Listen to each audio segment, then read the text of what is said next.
Hello guys, welcome to my channel. तो आज मैं एक्सप्लेनेशन करने जा रही हूँ जोकर मूवी का। ये 2019 में आई हुई थी। चलिए शुरू करते हैं। फिल्म की शुरुआत एक ऐसे शहर से होती है जहाँ अमीर और गरीब लोग साथ तो रहते हैं, पर अमीर लोग गरीबों का बिल्कुल भी साथ नहीं देते। इसी शहर में आर्थर अपनी बूढ़ी मोम पेनी के साथ रहता है। आर्थर एक जोकर है। वो अलग अलग जगहों पे जाके जोकर बनके परफॉर्म करता है।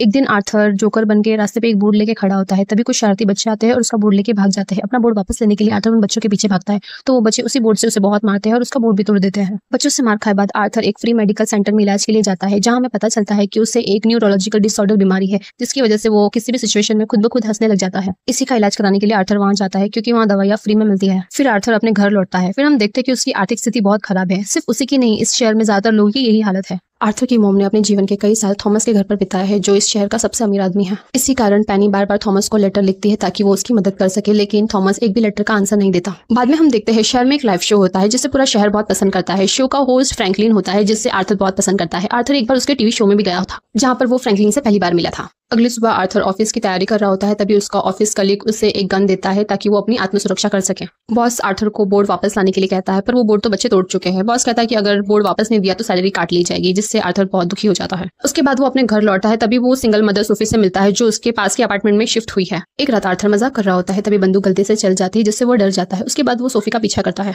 और एक रात सोफी आर्थर के अपार्टमेंट में आती है और उसे पूछती है क्या वो उसका पीछा कर रहा था। आर्थर उसे सच सच बता देता है और यहीं से दोनों की बातचीत शुरू होती है। आर्थर उसे अपने स्टैंड अप कॉमेडी शो पे इनवाइट भी करता है। एक दिन आर्थर एक हॉस्पिटल में बच्चों के सामने परफॉर्म कर रहा होता है, तभी उसकी जेब से बंदूक नीचे गिर जाती है, जिसे देख के सब लोग हैरान हो जाते हैं और डर जाते हैं। उसके बॉस को ये सब पसंद नहीं आता और वो आर्थर को जॉब से निकाल देता है। उसके बाद आर्थर अपने जोकर के मेकअप में ही ट्रेन से घर लौट रहा होता है। तभी तीन लड़के एक लड़की को छेड़ रहे होते हैं, तो ये देखकर आर्थर को हंसना आ जाता है। तो उन तीनों लड़कों को लगता है कि आर्थर उन पर हंस रहा है, तो वो तीनों आर्थर को मारने लग जाते हैं। लेकिन आर्थर अपनी बंदूक निकाल को दो को वहीं मार देता है और तीसरे को पीछा करके मार देता है। उसके बाद आर्थर वॉशरूम में जाके खुशी से नाचने लग जाता है, क्योंकि उससे उन तीनों की मौत से खुशी मिलती है, सुकून मिलता है। अगली सुबह उन तीनों की मौत की खबर टीवी पे आ रही होती है, और थॉमस भी टीवी पर आता है, क्योंकि वो तीनों आदमी उसके कंपनी में काम करते थे। आर्थर अपनी दवाइयाँ लेने जा रहा होता है, तब उसे पता चलता है कि शहर में मंदी होने के कारण फ्री मेडिकल सेंटर बंद हो रहा है, तो अब उससे फ्री में दवाइयाँ नहीं मिलेगी। इसके बाद आर्थर अपने स्टैंड अप कॉमेडी शो में जाता है, जहाँ सोफी भी आई होती है। अपने शो में वो खुद ही हंसने लग जाता है, पर वो किसी तरह अपनी परफॉर्मेंस पूरी कर लेता है। ये सब हुए बाद आर्थर अपने घर लौटता है। वो पहली बार अपनी माँ का लेटर पढ़ता है, जो उसकी माँ ने थॉमस के लिए लिखा था। लेटर पढ़े बाद आर्थर को पता चलता है कि उसके असली पिता थॉमस है, जिसके बाद वो अपनी माँ पे काफी गुस्सा हो जाता है।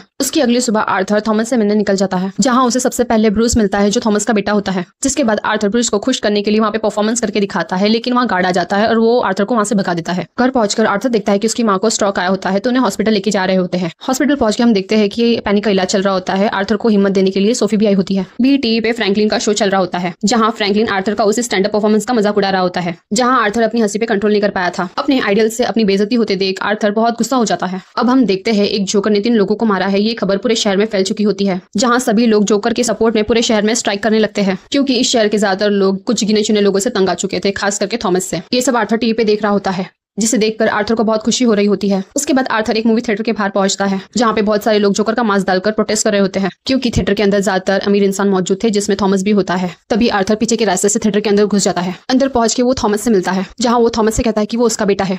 थॉमस उससे कहता है कि ये सब झूठ है, उसकी माँ की दिमागी हालत खराब है, और ये भी बताता है कि वो पेनी का असली बेटा भी नहीं है, उसे तो पेनी ने अडॉप्ट किया था। थॉमस की किसी भी बात पर उसे यकीन नहीं होता है, और वो इसी कंफ्यूजन के साथ वहां से चला जाता है। घर पहुंचे बाद उसे फ्रैंकलिन के टीम की तरफ से कॉल आता है, जहाँ पे उसे पता चलता है कि फ्रैंकलिन ने उसे अपने टीवी शो पे बुलाया है, जहाँ जाने के लिए आर्थर मान जाता है। अगले दिन आर्थर अपनी माँ की मेडिकल हिस्ट्री जाने के लिए हॉस्पिटल जाता है, जहाँ उसे पता चलता है कि उसकी माँ ने उसे सच में अडॉप्ट किया था। जहाँ उसे ये भी पता चलता है कि उसकी माँ का एक बॉयफ्रेंड था, जो उससे और उसकी माँ को बहुत मारा करता था। उसी इंसान ने एक बार आर्थर के सर पे इतनी जोर से मारा था कि उसका सर परमानेंटली डैमेज हो गया था। इसी वजह से आर्थर को न्यूरोलॉजिकल डिसऑर्डर बीमारी हुई थी। इसके बाद आर्थर सोफी से मिलने उसके अपार्टमेंट में जाता है, जहाँ सोफी आर्थर को देख ऐसे रिएक्ट करती है जैसे वो उसे जानती ही ना हो। और आर्थर को सब कुछ समझ में आ जाता है कि आज तक उसने जो भी पल सोफी के साथ बिताए थे, रियलिटी में ऐसा कुछ हुआ ही नहीं था। ये सब उसके दिमाग का बना हुआ एक धोखा था और कुछ नहीं। अगले दिन आर्थर अपनी माँ से मिलने हॉस्पिटल जाता है और गुस्से में आकर अपनी माँ की सांस रोककर हत्या कर देता है। फिर आर्थर अपने घर जाता है और हम देखते हैं कि ये सब करे बाद आर्थर बहुत खुश है। अपना जोकर का मेकअप लगा के फ्रैंकलिन के शो में जाने के लिए रेडी हो रहा होता है। तभी उसके अपार्टमेंट में उसके पुराने कलीग रैंडल एंड गैरी आते हैं। तभी आर्थर रैंडल पर अचानक से हमला कर देता है और उसकी बुरी तरह से हत्या कर देता है। ये सब देखकर गैरी बहुत डर जाता है, पर आर्थर उसे सुरक्षित वहां से जाने देता है, क्योंकि गैरी ने कभी उसका मजाक नहीं उड़ाया था। इसके बाद आर्थर अपने घर से तैयार होकर निकल जाता है, लेकिन तभी वहाँ 2 पुलिस जासूस आ जाते हैं और वो आर्थर का पीछा करते हैं, क्योंकि पुलिस को शक होता है कि ट्रेन वाले एक्सीडेंट से आर्थर का कुछ लेन देना है। उनसे भागते भागते आर्थर एक ट्रेन में चढ़ जाता है। उस ट्रेन में सभी लोगों ने जोकर का मास्क पहना होता है, लेकिन ट्रेन जैसी जा रही होती है वो दोनों जासूस भी ट्रेन में चढ़ जाते हैं। उसके बाद वो दोनों आर्थर को ढूंढना शुरू कर देते हैं। उनमें से एक जासूस भीड़ को काबू करने की कोशिश करता है, तब उससे गलती से गन चल जाती है, जिसकी वजह से वहाँ एक इंसान की मौत हो जाती है। जिसके बाद ट्रेन की भीड़ उन दोनों को ट्रेन से बाहर निकाल देती है और बहुत बहुत बहुत मारती है। आर्थर उन्हें मरता हुआ देखकर वहाँ से खुशी खुशी चला जाता है। उसके बाद आर्थर सीधा फ्रैंकलिन से मिलने चला जाता है, जहाँ वो फ्रैंकलिन से कहता है कि उसे स्टेज पर जोकर नाम से ही बुलाया जाए। अब थोड़ी देर में आर्थर को स्टेज पे जाना होता है, पर आर्थर गुस्से से भरा होता है क्योंकि फ्रैंकलिन ने उसकी बेइज्जती की थी। उसके बाद आर्थर को लाइव शो में बुलाया जाता है, जहाँ शुरू में तो आर्थर सबसे अच्छे से बात कर रहा था,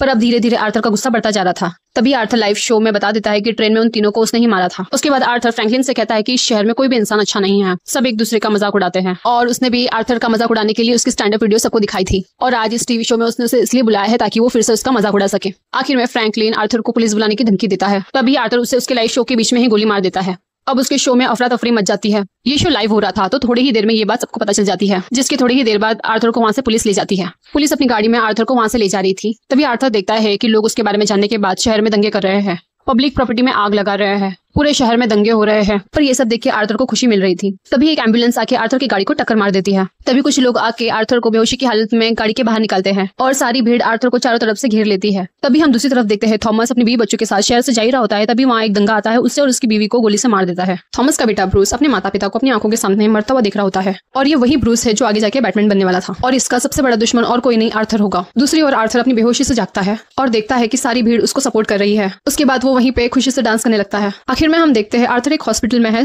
थेरेपी सेशन चल रहा है और वो थेरेपिस्ट के सामने हंसता ही जा रहा है। तब हम देखते हैं आर्थर उस थेरेपिस्ट की भी हत्या कर देता है और वहां से भाग जाता है, और मूवी यहाँ पे खत्म होती है। आपको मेरी वीडियो अच्छी लगी हो तो मेरे चैनल पे सब्सक्राइब, लाइक और कमेंट करना ना भूलिएगा। अब मैं आपको मिलती हूँ अपने नेक्स्ट वीडियो में। तब तक आप सब रखिए अपना खूब सारा ख्याल। चलिए बाय बाय।